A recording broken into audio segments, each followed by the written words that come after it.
हार्दिक अभिनंदन। सौ अनिता कपिल ओसवाल यांची उरुण ईश्वरपूर नगर परिषदेच्या नगरसेविकापदी निवड झाल्याबद्दल हार्दिक अभिनंदन। शुभेच्छुक महाडिक युवा शक्ती व ओसवाल ग्रुप ईश्वरपूर। ताज्या बातम्यांसाठी महान करेला सबस्क्राइब करा आणि बेल आयकॉनला क्लिक करा। भरदिवसा बंदुकीचा धाक दाखवून सोन्याच्या दागिन्यांची केली लूट। नवी मुंबईतील सिवडस परिसरात असलेल्या एका ज्वेलरी दुकानावर भरदिवसा दरोडा टाकल्याची धक्कादायक घटना घडली आहे।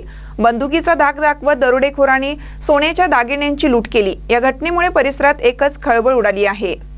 मिळालेल्या माहितीनुसार 3 आरोपी गुरखा परिधान करून दुकानात शिरले, तर चौथा आरोपी दुकानाबाहेर उभा राहून संपूर्ण परिसरावर नजर ठेवत होता।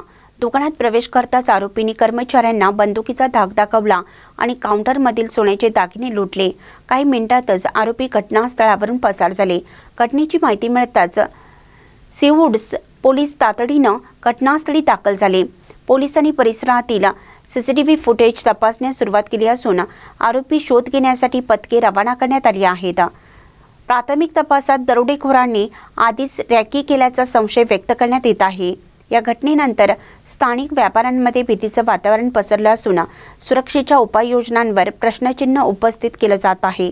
पोलिसांनी लवकरच आरोपींना अटक करण्याचा विश्वास व्यक्त केला आहे।